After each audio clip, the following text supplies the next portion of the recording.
Let's talk about basic of calculus, that is limit of a function. I think you know the definition of a function. A function is a special type of relation where every element of domain is mapped to a unique element in the codomain. So this is the definition of function. Now let's understand the meaning of x tends to 3. Let's consider a number line. Now you tell me I want to go to 3. So what are the ways possible here? There are two ways possible. Either you travel from left to right or you travel from right to left. Like that, limit is a approaching concept. That is, to reach to 3, I need to travel from the left. Remember, x tends to 3 does not mean x equal to 3. It means you are traveling towards 3, where you try to reach the nearest value of 3. So if we travel from the left to reach to 3, then for that we give a notation that is minus. As you can see, minus is given here. So we say x is approaching to 3 from left. Similarly, if you want to approach from the right, then we write x tends to 3 plus. Plus denotes you are approaching to 3 from the right. So this means x is approaching to 3 from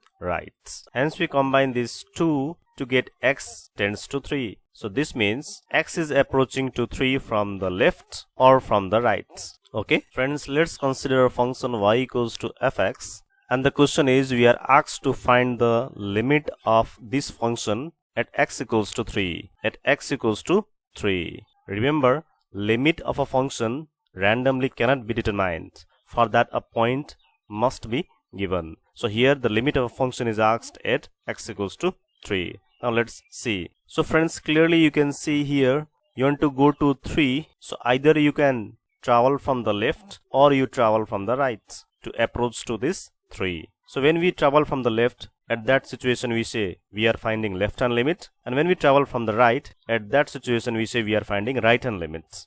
Okay, so let's find left hand limit at x tends to 3. We write this as symbolically like this, 3 minus. So what will be the value? So if you travel from the left, suppose you reach here in x-axis, that is -1, and from here if you draw perpendicular, friends, then where you meet the graph? Tell me, you meet the graph here, isn't it? So take notice of this. Now once again, when you travel again to the right from the left, that is you are approaching towards 3, suppose you go to 1, then from here if you draw perpendicular, then where it meets the graph? Maybe this point. Let's go again to the point that is 3. Suppose we reach here the nearest value. Now from here if you draw perpendicular, then it meets the graph somewhere here, isn't it? And from here if you draw perpendicular to y-axis, it intersects y-axis at 2. So in this situation, we say the left hand limit of this graph is 2. So friend, you understood? Once again, if there is any confusion, then you listen. When we travel from the left towards this point 3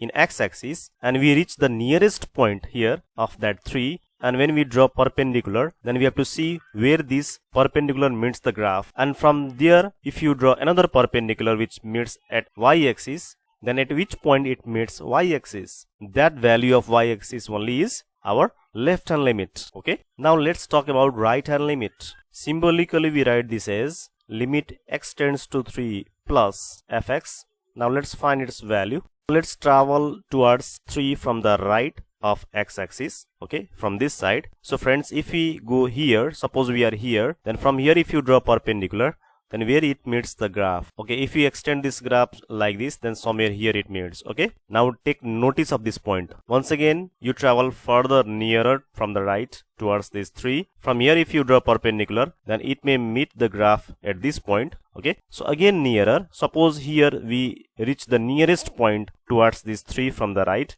Now if you draw perpendicular from here, okay, then it meets the graph somewhere here. Now from here if you draw perpendicular, then it is the same point on y-axis that you get is 2. So this function right hand limit is 2. Okay, now what did you notice here? The left hand limit and the right hand limit are same. So in any function, if left hand limit is equal to right hand limit, then in that situation we say limit exists. Okay, limit of that function exists at that point. So in this question we say limit of function at x equals to 3 exists. Okay, so when in any function left hand limit is equal to right hand limit at the given point, then the limit exists. Friends, let's see another question and check whether the limit of this function exists or not at x equals to 1. So friends, again we will find your left hand limit. So we write limit x tends to 1 minus. So let's see. if you travel from the left, okay, to the nearest point, this is 1, so to the nearest value of this one, suppose here,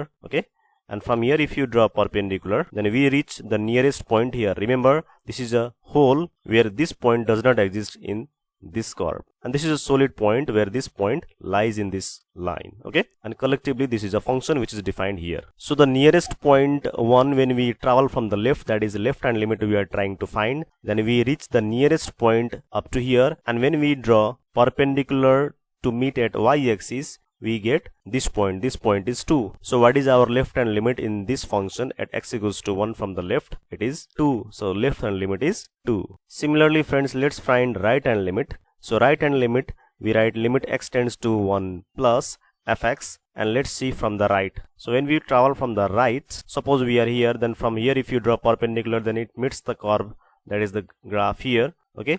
More nearer we go, the nearest point from the right of 1 is maybe here, and from here if you draw perpendicular, so it reaches this point, okay, and from here if you draw a perpendicular to y-axis, okay, then we reach this point, and this point is 1. So what is our right hand limit? Right hand limit is 1. In this question friends, we see the left hand limit and right hand limit are not equal. So if left hand limit and right hand limit are not equal, then the limit of this function does not exist at x equals to 1. So friends, I hope you are now able to find the limit of a function. Now in the next class, I will relate this limit with continuity, okay. So if you liked the video, then share this video to various platforms, and if there is any confusion or how you felt about this video, please comment in the comment box. Thank you.